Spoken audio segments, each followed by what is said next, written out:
made a blood oath with one of my closest friends. It went down just like it did in The Hangover, if only everyone had also sliced open their palms like Alan had wanted them to. Okay, what I actually did was I made a verbal agreement with one of my friends so she could help hold me accountable for something I'd wanted to try for a long time, which was telling a live, true, personal story on stage to be judged by others.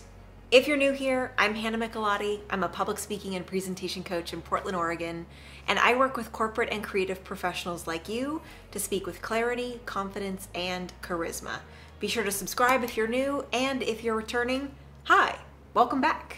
Today's video is all about how I told my very first story on stage, the steps that got me there, and maybe a little bit about what happened. For those of you that are new, I also specialize in personal storytelling as well as persuasion.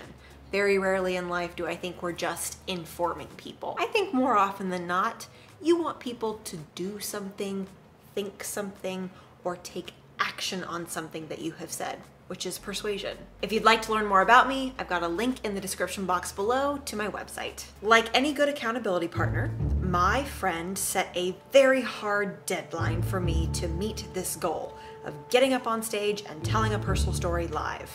She said, "You have until the end of 2018. That meant 6 months to get my rear end in gear and actually make this happen. To prepare, I started looking at live storytelling shows in Portland. I wanted to go to the shows, see what they did on stage so I could emulate it and kind of wrap my brain around what makes an effective story, because just because something happened to you doesn't mean you're able to tell an effective story about it. And when I use the word effective, I mean tell it in a way that's compelling, that hooks your listeners, and also makes your listeners feel connected to the story, feel something. If you talk about that one time when you took that all-inclusive limo, private jet, paid vacation to Belize, few people in their lives have done that, so that's kind of hard to relate to. I wanted to find ways to make sure that my stories connected with my listeners. Next, I started actually attending live storytelling shows in Portland that were put on by The Moth. If you're not familiar with The Moth, I will also put a link to it in the description box below. I'm also going to share a very brief explanation here because I think The Moth is one of the best gateways to telling personal stories live in front of an audience, so you get that experience, the rush of being on stage, and the relief when you hear the audience clapping for you. It's a warm, easy intro to storytelling on a stage, if you aren't taking a storytelling class, for example, which I do have one coming up.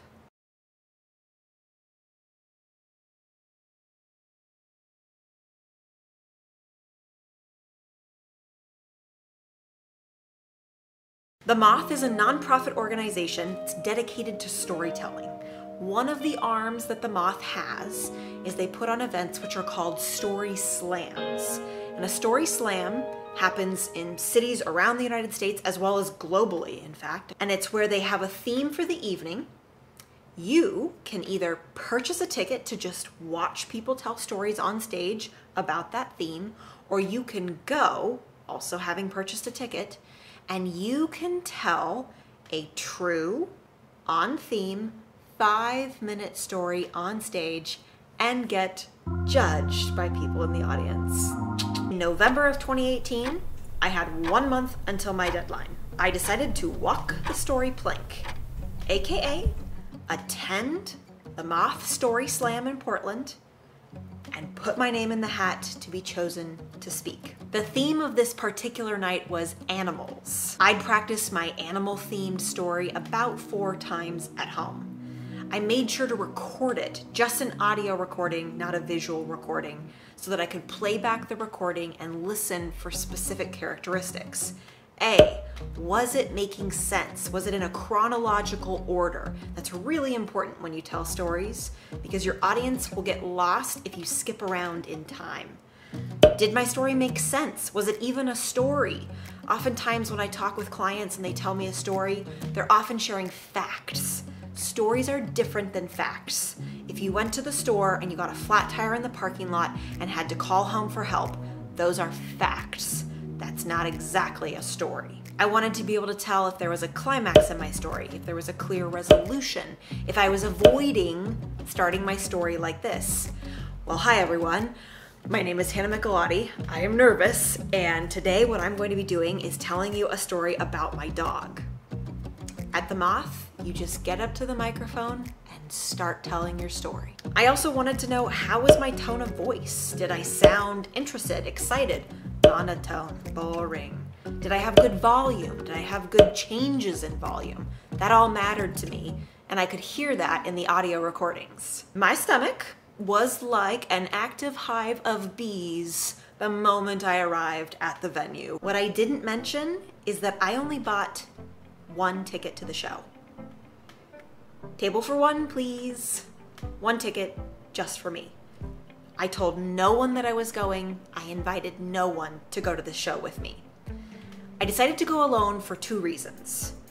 First, if I bombed, no one would see me bomb that knew me. Just a group of strangers would know that I had bombed, and I would know I had bombed. And I wouldn't ever have to do it ever again. And number two, I wanted to give both my nerves and my bravery a test. Yes, I'm not only going to buy a ticket to a show, I'm also going to volunteer to speak at that show, and I'm going to be totally alone at the show.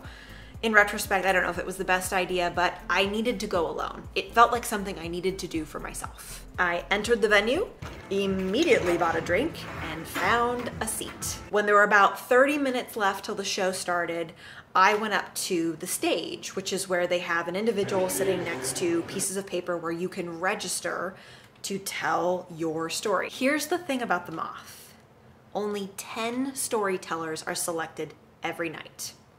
If there are 18 names in the hat to tell a story, only 10 will be selected. So if you go to a show and put your name in the hat and you've prepared a story, but there are more than 10 names in the hat, there is a likelihood your name will not be chosen. On this night, though, my name was chosen, because of course it was, because I was so nervous and I was there alone and I'd never done it before. Of course that was the perfect storm for my name to get picked out of the hat. I was the second to last storyteller to speak that night. My walk to the stage felt simultaneously like a split second and also like a 45-minute funeral march. I was so nervous, I was worried I would actually barf on the microphone on stage or projectile vomit all over the humans in the first front row seats. I was legitimately concerned for them and the audiovisual equipment. First few sentences were a little bit rough, and then I got into a flow. I found a rhythm in the story. That's the great thing about telling personal stories, is they're yours. You lived them, you experienced them, and more than likely, you have retold them at Thanksgiving, at a birthday, at a barbecue, over and over and over again. So you've had the practice retelling the story. You're recounting something from your personal life that lives in your memory and is quite important to you. This is where that flow state comes from.